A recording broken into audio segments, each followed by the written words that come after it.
They're coming? That's all. Okay. Okay. All right, you guys ready to start? Yeah? Good. So, I'm going to start out with a little bit of an overview of the Living Building Challenge, but just a brief one. And then I'm going to show some projects, some of which were included in the film that you saw. Now, everything that I'm going to show you in terms of the standard, you can download from our website, and I'll put that up at the end as well. So it's not important to go through it in great detail tonight, because you can get it quite easily. Now, if you haven't gathered by now, the Living Building Challenge is the most stringent green building program in the world. It's asking projects to go much further than conventionally what people describe as green. The program is very holistic. It is intended as a framework to change the way you think, primarily, and then using performance recognizes projects that are doing something exemplary in their performance. And by performance, what I mean is we require proof before we certify projects. We actually audit and measure and verify actual performance of all of our projects. The projects are often known as triple net zero projects. They're net zero energy, net zero water, net zero waste. In fact, the new version, they're net positive. And there's a host of other requirements that we look at, from materials and toxicity issues and human health issues to impacts to health and community, culture, equity. We even get into issues of beauty and good design, in addition to the easier to measure elements of energy, performance, and water, and that kind of thing. But again, the framework, which is free to download if you haven't already, and those in the class should have already received copies or been asked to download from Carlos, if you're in the class with Carlos. As we mentioned already in the film, that the metaphor or the framework is nature itself, in terms of what we look at as true success for our buildings. And flowers is the mascot that we've chosen. As I mentioned in the movie, flowers are a very wonderful metaphor, because like our buildings, they are rooted to place. They have to get all the resources from what they can capture while being rooted to place. And they have to work within their carrying capacity very clearly and operate very elegantly without polluting the soil that they depend upon for nutrients. So a very good framework for thinking about how we should design buildings. And again, the movie did such a good job, I think, of framing that I'm not going to go into too much detail. We have had Ibero translate previous versions of the Living Building Challenge, which we're very appreciative of. And I think 3.0 is being worked on. I'm not sure. I have to talk to Caroline about that. But this is our new version that was released just a few months ago. And it's organized into what we call petals, keeping that biological metaphor moving instead of categories. And you can see the categories up here: place, water, energy, health and happiness, materials, equity, and beauty are the categories of impact. And then within that, there are a series of requirements that we call imperatives that have to be met. So again, that's just high-level background. And the projects can be anything, pretty much. And this is important because they can be very small. We work with existing buildings. I'm going to show you mostly new construction, but we have existing buildings. We have landscape projects. If you're a landscape architect, we're certifying parks and infrastructure projects. And now we do whole community certification as well. There probably isn't anything that you could design that we don't have projects in our framework. And now we're working on the Living Product Challenge, as I mentioned, which we're releasing in 2015. And depending upon where in an urban or rural environment, the rules sometimes apply a bit differently depending which, what we call a living transect that you're in. Again, for the class tomorrow, we might go into this in a bit more detail. Keep thinking this is my mic, but it's right here. So move away to cough and it doesn't matter, it's still loud. Again, I'm not going to go into this. I really want to stay at a high level, but you don't have to read this and memorize this because this isn't the challenge, but this is our overarching framework which has all the imperatives that one has to meet and how they change. So please do, after the lecture tomorrow, take a look at the challenge on our website, and I'll display our website at the end. Now, I mentioned earlier about this craziness of leaving what I was doing as an architect and trying to create change. And we started, at the very end of 2006, and now we have, actually it's probably around 240 of these demonstration projects emerging all over the world, representing now over 8 million square feet of the world's greenest projects. This to me is remarkable because this is not an easy standard to reach. The word challenge is there very deliberately in the title because this is very difficult, what we require. But every year we are changing things so that those that follow have an easier path to reach this level of performance. So from a few years ago when people said no one would ever be able to do this, we're seeing some real inroads.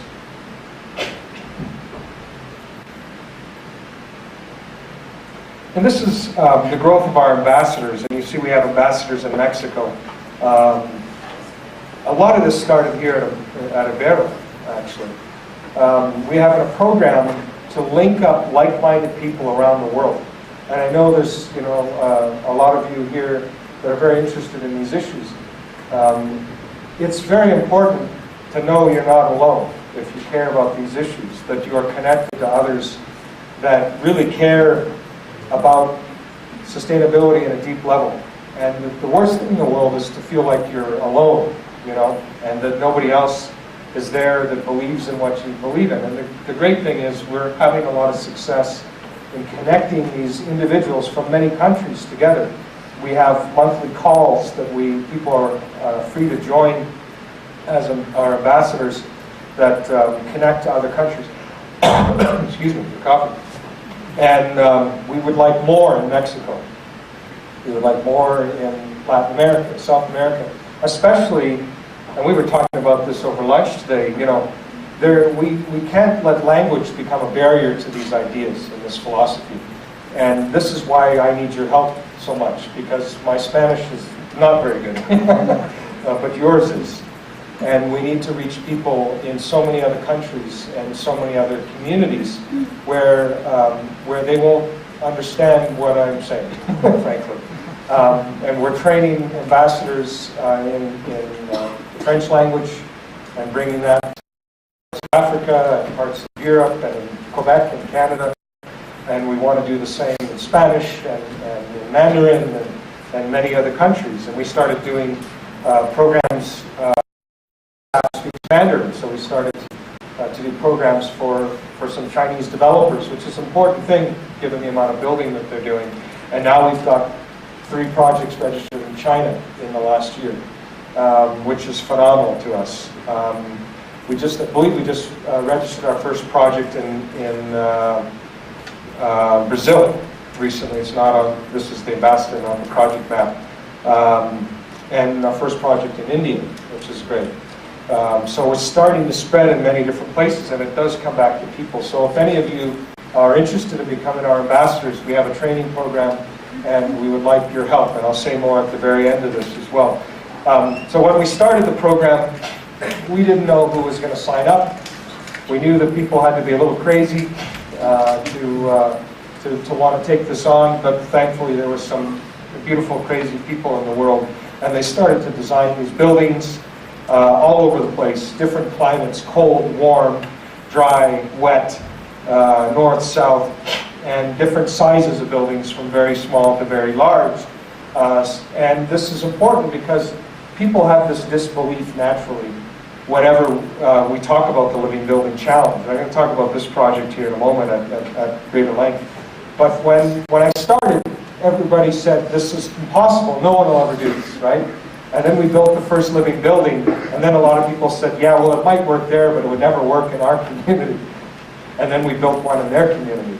And then they said, well, that might work for that kind of building, but certainly not the kind of buildings that we do. And then we build one of the kind of buildings that they do, and they start running out of excuses. And the excuse is, well, then it's too expensive. And then we show them that, well, this is how much more this was, it's not so much more. And didn't you already spend that kind of money on other things? And so you start to change what's possible. So this project is where my office is, in Seattle. It's a very modern building, and for us this was important to show people in Wall Street and show people in places, you know, like New York and San Francisco that you can do a living building that is a serious looking building, right? And you can certainly do organic buildings and that, and we'll look at some of those. But this is the Bullitt Center, and it was in that movie. And I'm very lucky to have my offices there. And all of you are invited, if you come to Seattle, to come tour the building. We have tours of the building. So Seattle, very different place than where I grew up. Very different place to Mexico City. How many have been to Seattle here? A few of you. Yeah, more so than Sudbury. Seattle is a beautiful place. Mountains and the ocean and beautiful trees. And we have our conference, Living Future, there, so you should come to that this next year. But Seattle is a very rainy place. You wouldn't know it by the blue sky, but this is the summer. We have beautiful summers, but for about 6 months of the year, there's permanent cloud cover. And it can be very depressing for some people, and it rains a lot.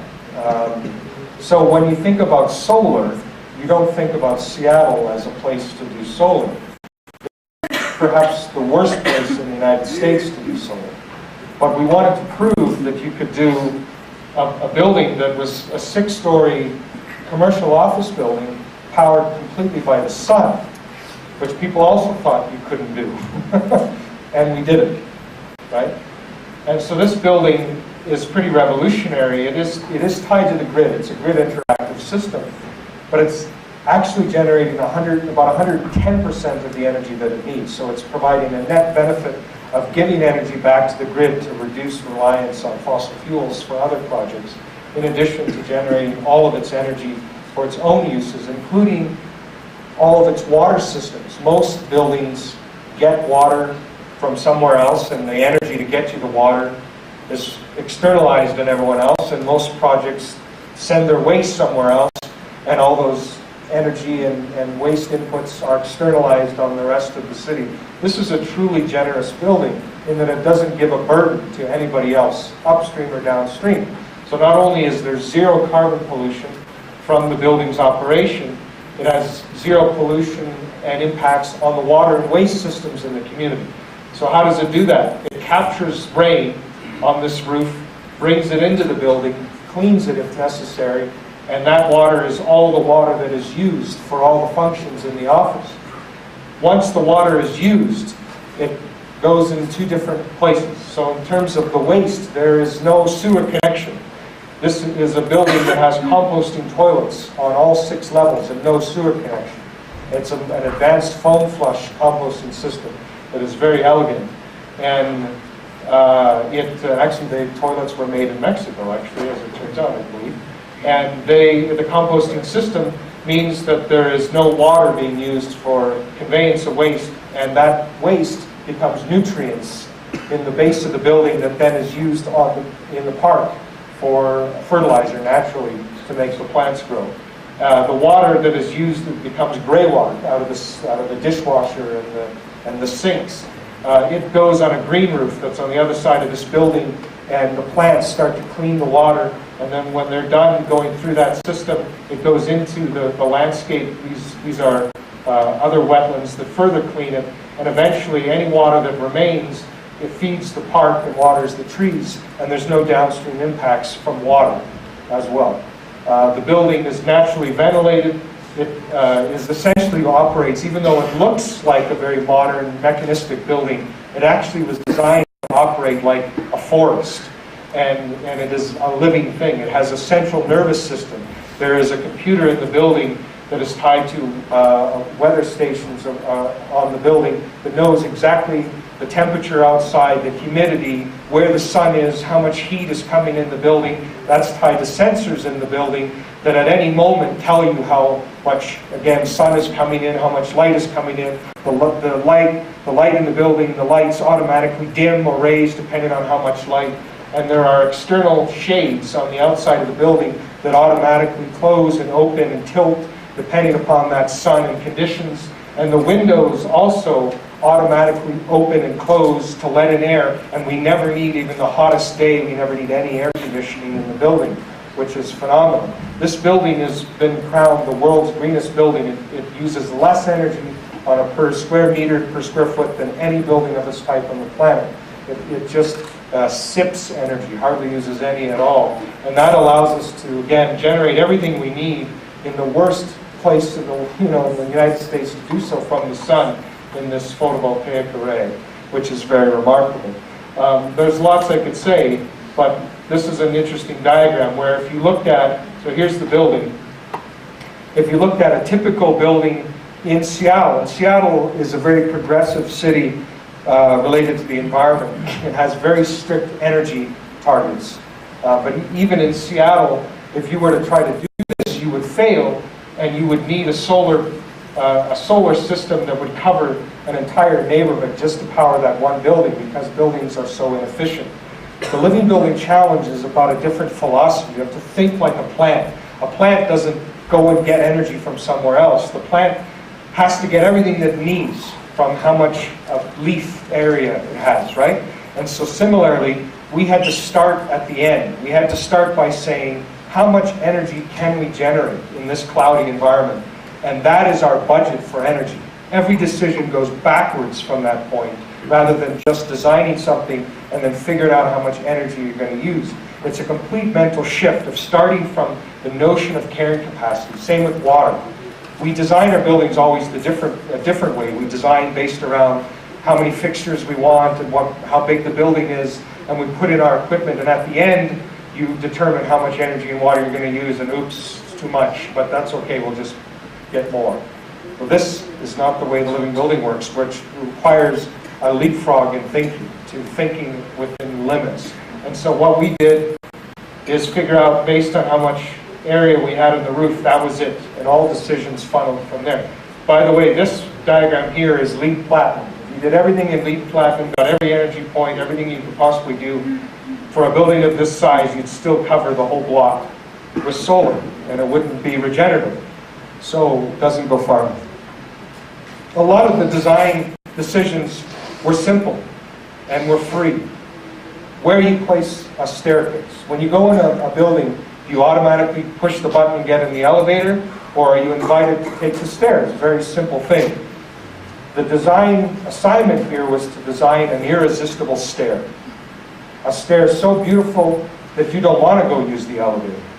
Even though we have a regenerative elevator in our building that generates energy when it descends and breaks, and so we have the most advanced elevator that you can buy, but it's better to not use it at all than to even use this advanced elevator. So all we simply did was prioritize the placement of the stairs, make it beautiful. This is a fire stair that normally is tucked in the back of the building. It's not very nice. We gave it windows, we gave it the best view of the city, and people, even on the 6th floor, used the stairs almost exclusively. The elevator is almost never in use with all the people that are in the building. It's a simple thing. And the good thing is the people on the top floor, they're all losing weight, they're getting in shape, they're healthier, and they're not using any energy. And there's lots of things like that. All the wood that you see in the building, and it is actually a heavy timber building. It's only concrete in the first story and a half, and then it's a heavy timber building, the first in my city in 60 to 70 years, even though it's a wood region. And all of the wood is FSC, Forest Stewardship Council. It's the highest bar for forestry. And it's beautiful. It's a warm place to be. To me, this building, as I said in the film, is a revolution. It's a change of the paradigm compared to what's around it. And all over the city, people come every day for tours because they can't believe that this building is there. And the city has created new laws based on this building to incentivize others to do this. The city council, the mayor, everyone is now excited. They all thought this wasn't possible, but now once you build something, it's possible. And that becomes incentive for others to do it. It's kind of interesting of how it worked out that these major streets both end on the Mullet Center. Even with this old technology, the building they built, based on builds or zero builds too? Say that again? Even with all this technology, the building based on builds or is zero builds? The government, for the water, for the bills. Bills? Yeah. Yeah, it has no bills. No bills. Yes. In fact, the city has to pay us because we generate more energy than we use. So this is more of the building. And you know, some people don't like it, they think it's too modern, other people love it, just depends on your aesthetic. But what you'll see is there's all sorts of different aesthetics. The Living Building Challenge is not a style, it's a philosophy. So regardless of what your aesthetics are, you can do this. And to me, that's very exciting as an architect. And this is designed by Miller Hull, which is a very well-known architect in our area. And there's lots I could tell about new materials that were pioneered. There's so many great stories with the project. But here are a couple quick stories. When we opened the building, we had lines around the block for hours, not just when it opened, all day long when we opened it. Hundreds and hundreds of people wanted to see this building. This is just an office building. It's not a museum. There's no exhibits. It's an office building, but people were blown away. That's the kind of impact. And it's been in CNN, and New York Times, National Geographic, Time Magazine, for simple things.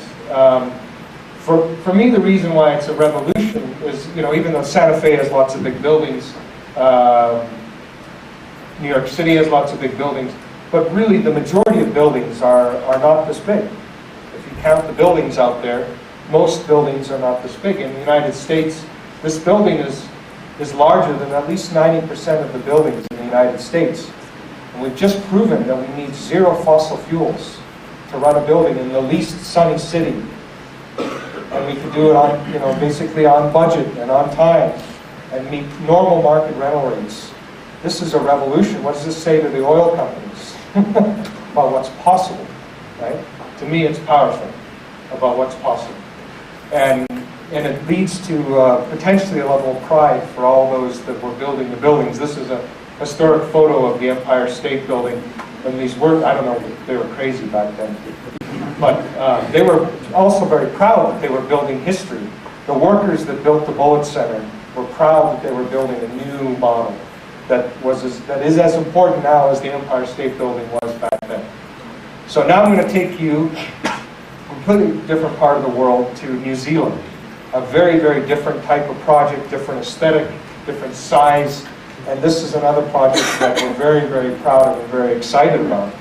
And you see this thing I wear around my neck in the show and stuff. This is from New Zealand. This is called a koru. And the people there have made this for centuries, and it's a bone carving.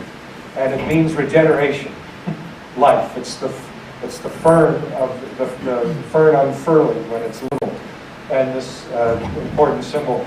And the people there really get this idea of regeneration and building in a very different way. And so one of the tribes there, the Tuhoi tribe, in a very poor tribe. That's another important thing. Not a rich group of people, a very poor tribe, the Tuhoi. They've had a very tough history. The British were not always very nice, as you probably guess. Just like the Spanish were not always nice, or never nice during the period. They persevered through this time, and they've had a cultural awakening, and they had this opportunity to build their new tribal parliament, to bring together their community and their leadership. And they decided that they should build a living building, of course. They wanted to build something that really represented their values. And thankfully, through this program of ambassadors, remember I said a minute ago, several years ago, a very crazy guy named Jerome, came to our conference. And he's this guy who likes to wear crazy shirts, very interesting guy. He's a character, he's a troublemaker, he's crazy. And he started coming to our events, and he got very excited and passionate. And he said, well, I need to do this in New Zealand. I got to bring it back. And he works for a large architecture firm there, got his firm very excited, and they started working with this tribe. And of course, he introduces the Living Building Challenge and the philosophy. And just this last summer, they opened the doors of a new tribal parliament.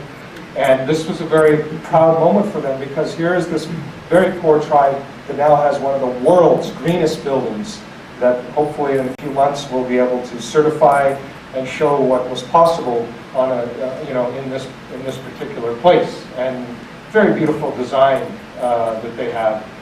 This is I believe this is one of the tribal leaders, and I believe one of the architects looking at the building. And this is the ceremony they had called a haka. Have you ever seen a haka?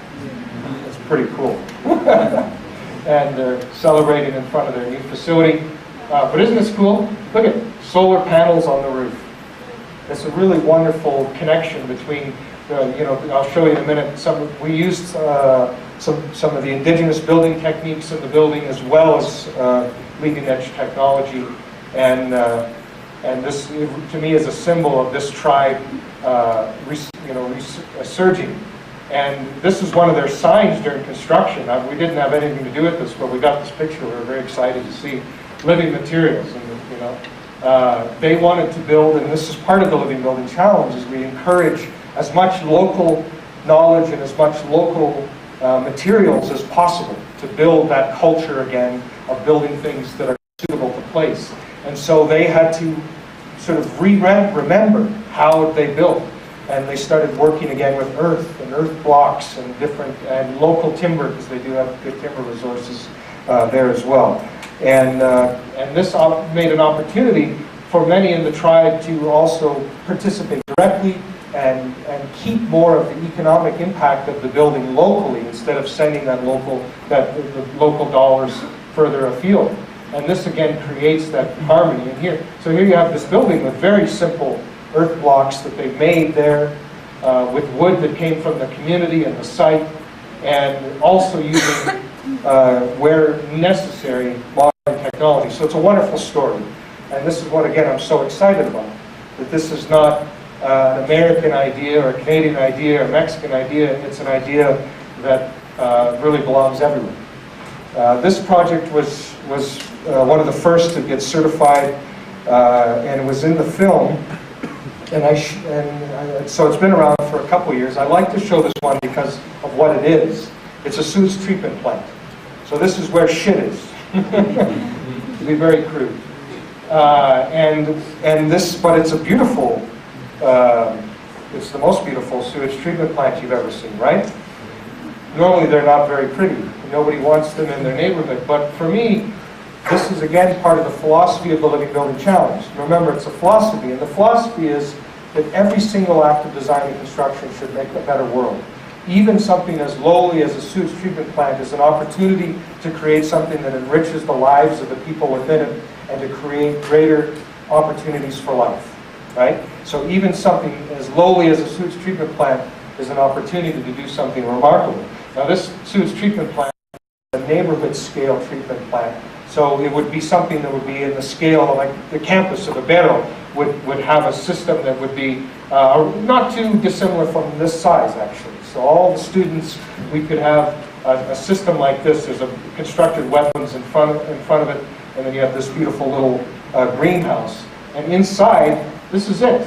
So all the toilet water that gets flushed from all the buildings around it, it's a campus, gets brought to this process. And in these tanks, the microorganisms see our waste as food. We use no toxic chemicals, and there's just little critters in there that eat things and turn the water clean, basically, as the water goes through the various tanks. Because it's an aerobic process, it doesn't smell. The only time it smells is if the system is not working right, and it tells you that by the smell. But otherwise, it smells fine. People enjoy being in the building, and you have butterflies that fly around. It's like a big botanical space. and you have all these plants growing, and when the water gets through here, eventually it ends up in this constructed wetland, and it's perfectly clean. And again, it did that without any chemicals, and because this is a living building, all the energy used for the lights and the fans, the pumps, etc. is powered by the sun. So there's no carbon emissions as well. It's completely powered by the sun. So very, very different paradigm. They even do yoga in the sewage treatment plant and encourage people to breathe in deeply in the sewage treatment plant because it's such a cool place. So why not? Why not? Why do we build anything? Knowing how precious money and resources are, why do we build anything in our cities that we're ashamed of? Why do we build any infrastructure that doesn't have multiple uses? Why not build sewage treatment plants that are community centers? Right? Why not? This is a school. Schools, we have a lot of schools in the program now. This one is where they teach science, and the students have a wonderful opportunity to see firsthand what they what the world should look like in terms of operations. Again, a very different aesthetic. And these are some of the students. And they have their coursework. This is in Hawaii, by the way, so this is a different climate. So this is a hot, humid climate now. Again, important to see that this can work in different types of climates. The students are very lucky because the curriculum, the classes, use the building as a teaching tool. Again, you build these buildings, and if they're just dumb canvases, we just sit in the rooms, and we're missing an opportunity. We should use our buildings always to teach us and inform us because they're too expensive to do otherwise. So these students actually have their curriculum where the building is part of their study. So they're learning science, they learn about energy systems, they learn about photovoltaics and renewable energy, they learn about rainwater catchment, they learn about waste treatment. And this is one of my favorite stories to tell. When I visited the building to give them their certificate, I showed up early before the professors had arrived, and there was a few students there that were working. And these are much younger students than you are. These are 15, 14-year-olds, 13-year-old students. And think about when you're 13 or 14 or 15, you're not interested in you're interested in what? Just girls and boys, or boys or girls. And when I showed up, this young lady said, she didn't know who I was, and she said, "Can I give you a tour of our building?" I said, "Sure." And she walked me around the building and started to teach me about this place. And she's like a 15-year-old girl, and she gave me a better technical tour of a green building than most architects could. At 15 years of age, with no degree, she knew more about systems and holistic thinking and design from respect to the environment because this was ingrained in her. And it blew me away, and I was just in awe. And then we went in the building, and she was empowered and knowledgeable enough to change the entire mechanical system in front of me to show me how the building operated. And she was given the permission, because she was so knowledgeable, to change how everything worked. And windows would open and fans would work. And I was amazed. This was a young girl.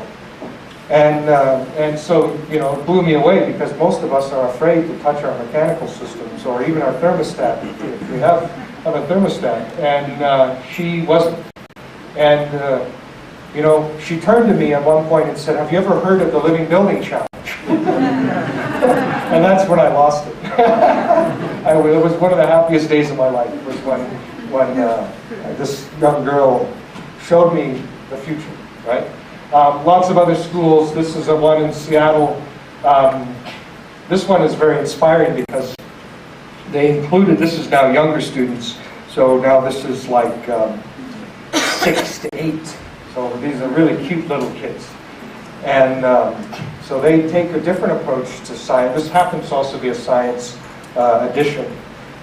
And the students, even at that age, were invited to participate in the design process. And so the architects asked the students what they want, and some of the students want dragons in their building, and other students want crazy things. But one of the things they wanted is, they said they want a river in the building. They want the rain to come through the building. And of course, that freaked out the engineers. You don't normally bring the water into the buildings, and normally the kids are told no. But in this case, the engineers and the architects said, "Well, let's figure that out." And so they designed this river in the building so that in Seattle, when it rains a lot, the students wouldn't be depressed that they were inside. The rain would be brought in with them and would run suddenly through the classroom. It would be very exciting. And you see these fish here. These represent the different species of salmon that live in the water. And in Seattle, we have a lot of problem with pollution running off the city and into the water and killing the fish. So the students here are constantly reminded that water always flows downhill, and if they love the salmon, they need to respect the water in terms of it being clean. So the water goes through, and the students are able to participate, and then that water feeds this living wall, and they learn about ecology, they learn about the water systems. They actually take water samples to see how is water quality changing in Seattle over time.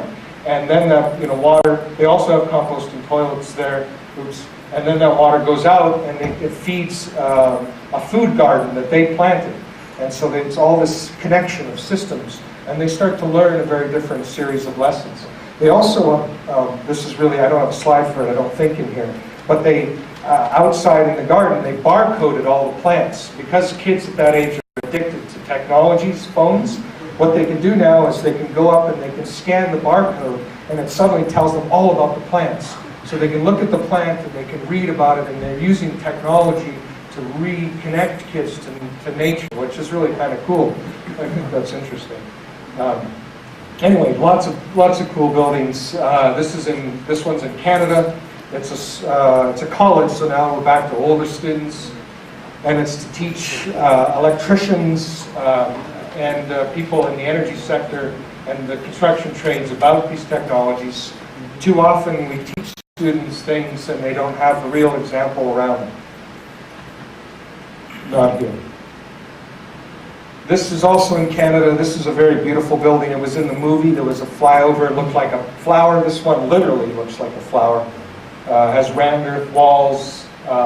This was a more expensive living building, not because of the living building challenge, but because the architects designed it so there was no two lines that were the same. Every single roof, wall, everything is different. Compound curves everywhere.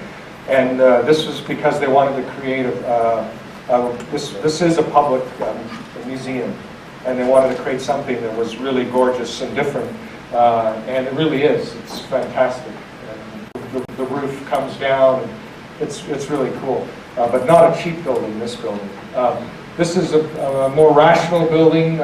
Also, this one's in Canada, and it's a college, university building. And this is the sewage treatment plant for the building, right in the lobby. And so this is another one of those living machines like the other one. So, but this is a building scale one.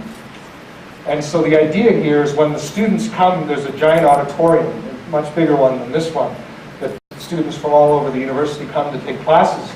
And they can't go into the auditorium without passing by the sewage treatment plant first. So they're constantly reminded that there is no way, that they are part of a system. And when they come into the cafeteria and buy their food, and then they have to go to the bathroom, they're making a contribution into this system. And they're reminded again that they're part of the system. So a very different philosophy. Even though this is look, that's the same building. It's a very different, look, same building, yeah? Now the interesting thing about this is climate responsive design, where every facade, depending on the orientation, is different. Because the sun travels differently, there's different conditions. We often, as you know, we design our buildings as if there's no sun, as if there's no climate. Every facade is the same. This building knows where it is. And so the daylight inside is fantastic. The lights never are on during the day. And it's a wonderful space, unless you're doing fancy architectural photography and then they turn on all the lights. But you get the idea. And here's where the students bring their bikes. And this is the sewage treatment plant. And this is the west facade, where the sun is harshest at the end of the day. So it has this green screen that screens out excessive heat gain, etc. Let's go to a desert climate.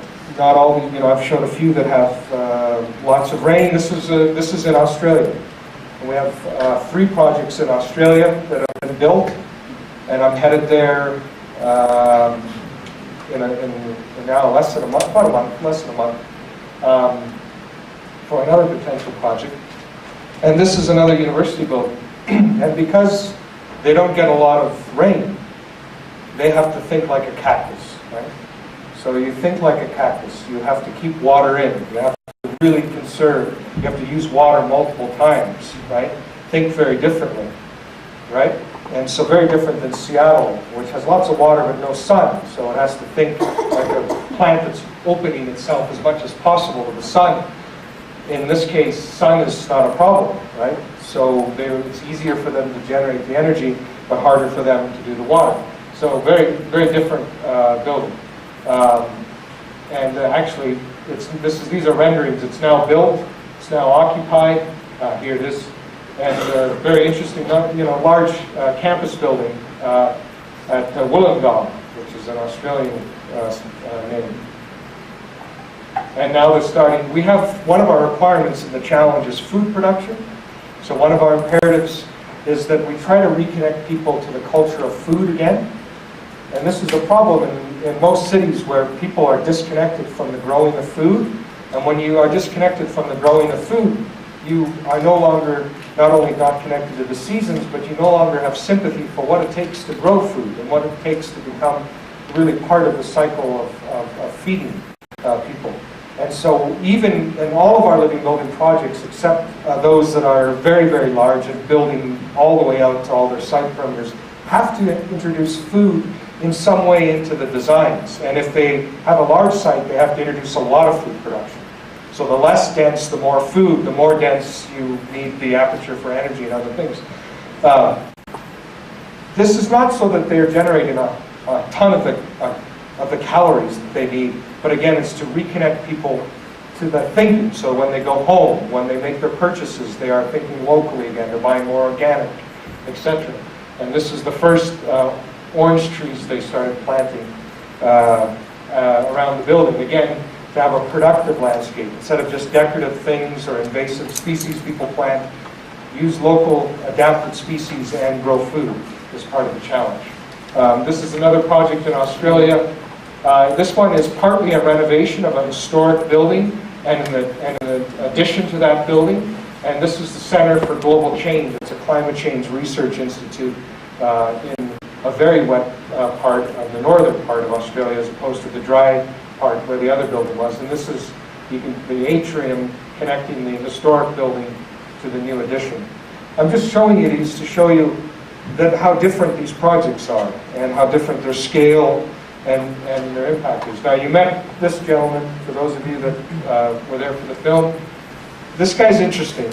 He's a fairly young guy. He's in his early 40s, and he's a developer. He's in the business of making money. And he works with another guy. He's going to soon be the boss of this development organization. His boss is also a progressive guy. The two of them do a large development outside Vancouver, and they've been doing LEED for many years. They have a lot of advanced green buildings, and they decided they needed to go further. And so they wanted to do a living building.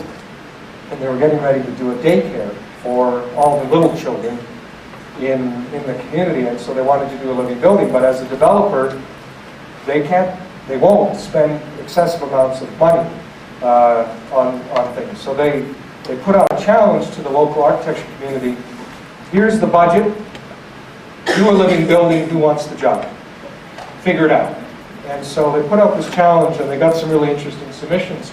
And they ended up doing a project that not only was on budget, but was cheaper than a lot of other LEED buildings in the nearby area, because the designers were forced to think everything through. And what they realized, of course, is they had to think differently about the materials they use and about the geometries that they use. And they made a very, very simple building. It's essentially a box, but the way they configured the inside was very interesting, so that it doesn't feel like a box, it feels very dramatic. And they used very inexpensive materials, which in that part of the world is 2x4s, which is the cheapest product you can get in Canada, and normally isn't used in commercial buildings like this. And they used details, so they were varying the spacing of the 2x4s, creating this sort of corrugated form, and they didn't require any other finished materials, so they were eliminating most of the materials in the budget, bringing the budget down. But the net effect was a building that is really, I think, a very beautiful, a daycare for kids that looks like this. Come on, this is really nice. And again, it generates its own energy, it captures its water, and they teach the little kids even about these systems, which is very, very cool. And they did this on budget. And this is the 2x system. We have other projects emerging. It's no longer new, it's now built here in Mexico. And this is the project built. And this is some of their water systems and food systems in the project. And 2 students here, LaRusso and what's Hector's last name? Yes. Ciudades. I was just meeting with them today, so this is one of their projects that they've...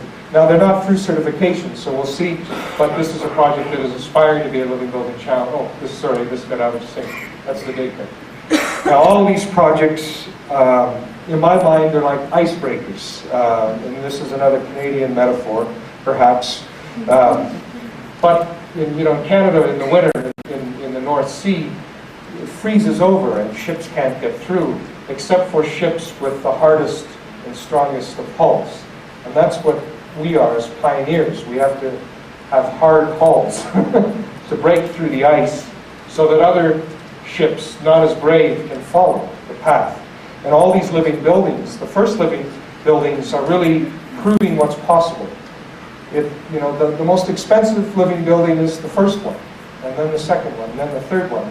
So the first projects are making it easier and cheaper for others to follow. They're blazing trails.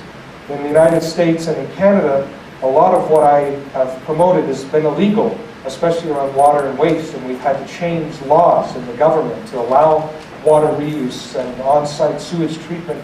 This is a big no-no in the United States and Canada. We've had to change the laws. It takes heavy, thick hulls to change bureaucratic processes. But we've been successful in many different places.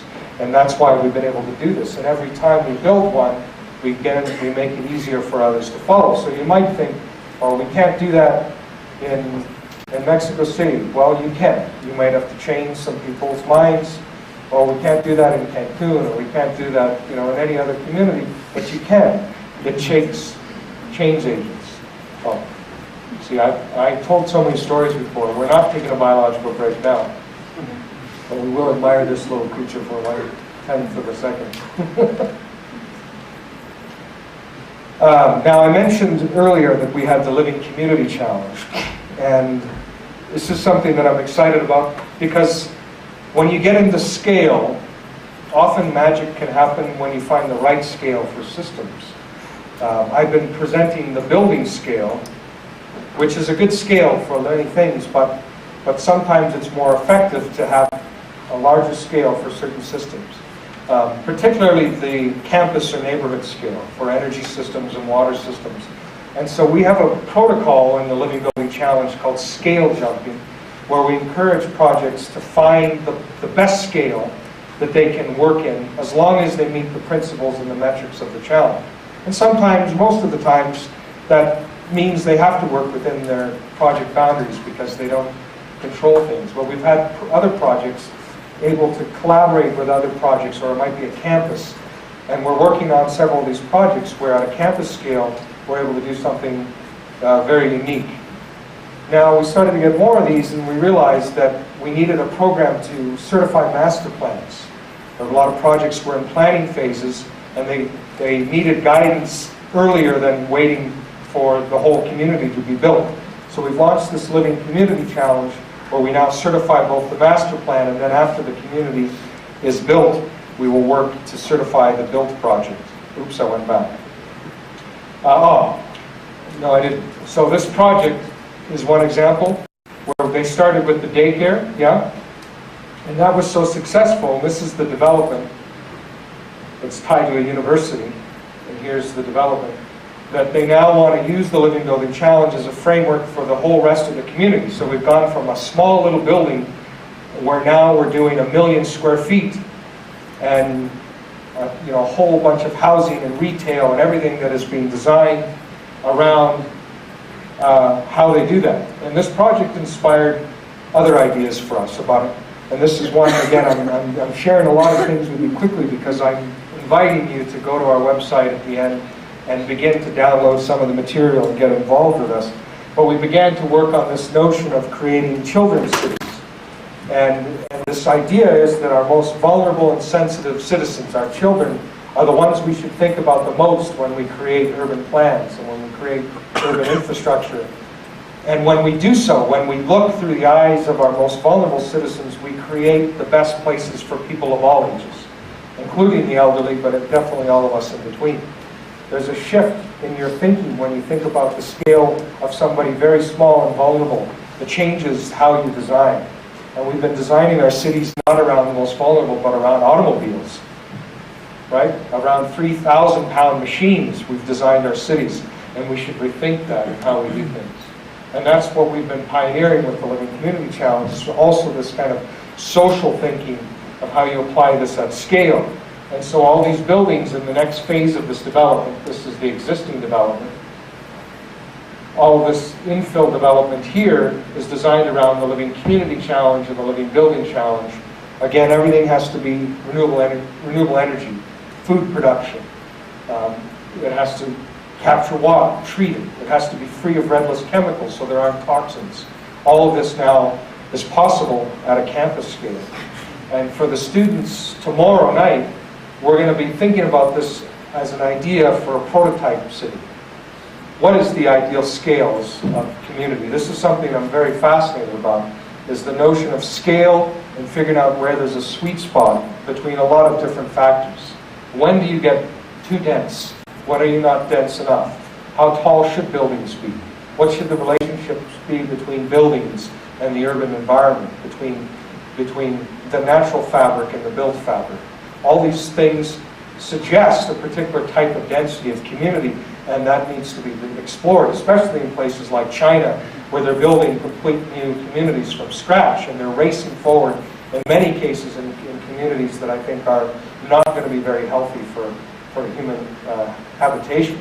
So tomorrow night, that's what we're going to be exploring in the class for those of you that'll be there. How do we do this? And this is one particular response that we had. This was 3 to 6 story buildings in this particular response that are all meeting the Living Building Challenge. And there's others. This is a project in Christchurch in New Zealand that is using the challenge and integrating food and spaces, again, spaces for kids and families, also powered by the sun, etc.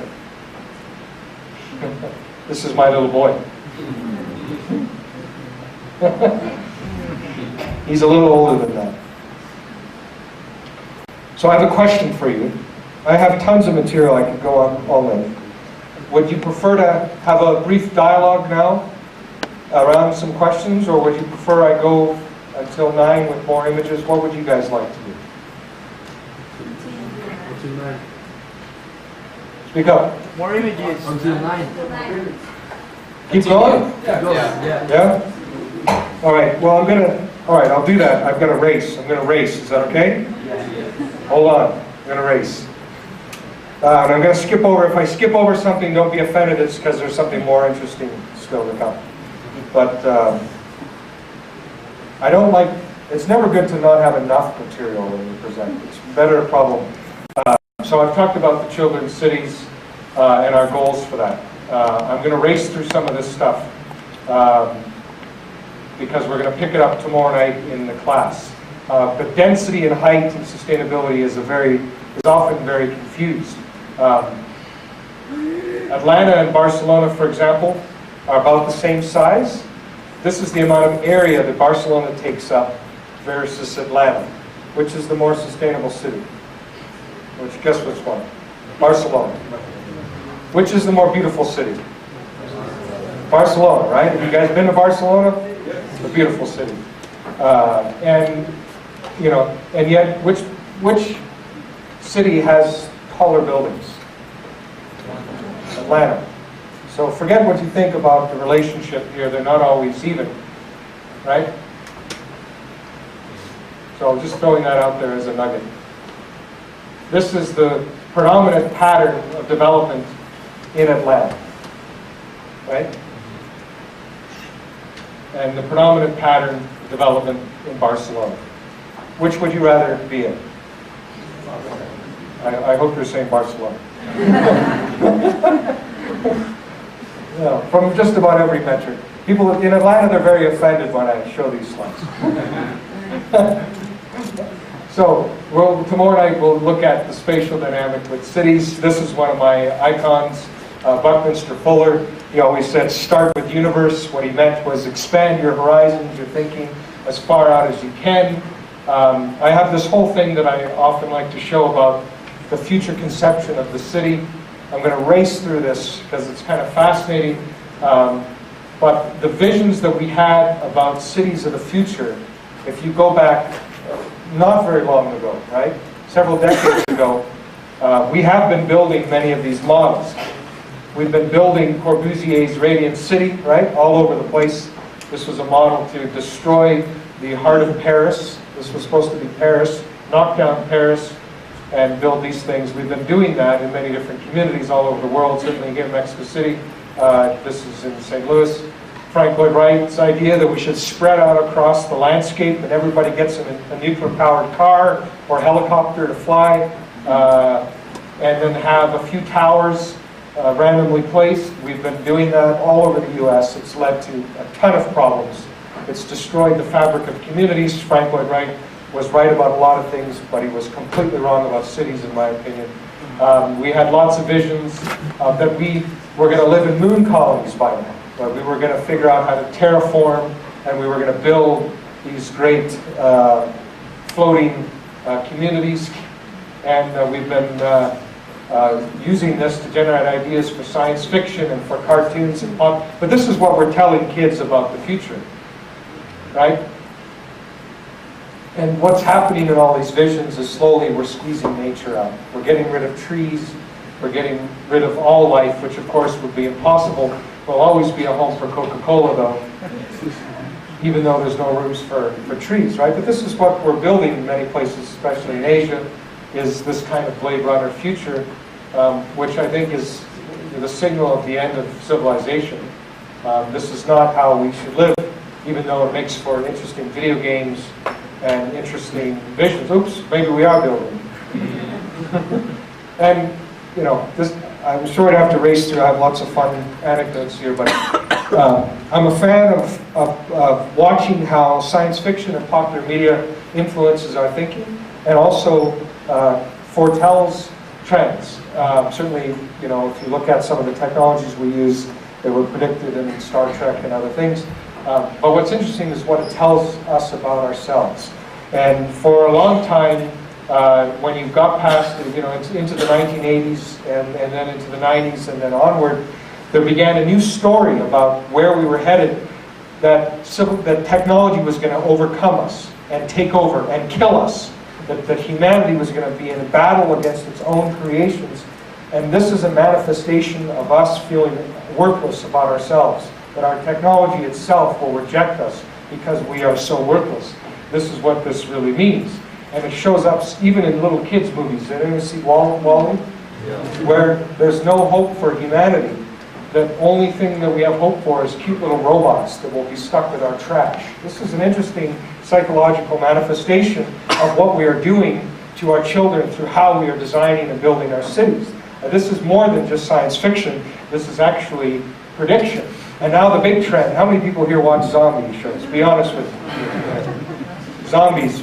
Very big cultural phenomenon. This is another manifestation that we are so worthless that we are eating ourselves, that we are consuming ourselves because there's nothing left that is worthwhile, right? And then, you know, The Walking Dead is one of the big popular shows, and the ironic thing is it's that the people that are not zombies that are the Walking Dead because they're all infected, and everyone will become a zombie, and it's the end of civilization through organic means. So this is kind of interesting.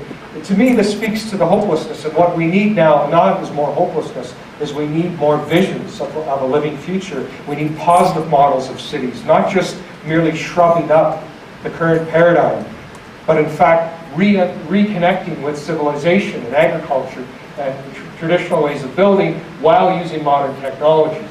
And these are the kind of models that I want to see. And I want to see this for Mexico City, right? What would it take? This is the question. What would it take for Mexico City to become a living city? It would take a lot, would it not? But that's the question. The most important city, right, in this country, what would it take for Mexico City to become a living city? Well, the interesting thing, of course, is the clues are all around, right? The understanding of what it takes to build in this climate is all around, right? In terms of food production, in terms of different systems, in terms of how a lot of people can live in a particular place. And now imagine what you can do with modern technology as well and modern understanding. So this vision is, for me, pretty important for any place. This is in New Zealand. We held competitions around these ideas. How do we reimagine cities? How do we reconnect people to the fabric of communities? How do we get rid of the automobile? How do we bring food production back into the fabric of our communities in ways that are meaningful? And we're seeing this happen in different communities now with the renaissance of urban food production that is very exciting, and vertical farming in many cases. How do we transform even communities as wonderful as Paris into an even more wonderful experience? This is an imagination of a completely solar-powered Paris with no nuclear power, with no automobiles, where the Champs-Élysées is a quiet, enjoyable respite rather than this place where you have to watch nothing run over as you try to look at the architecture. These kind of visions are in direct opposition to the Blade Runner future.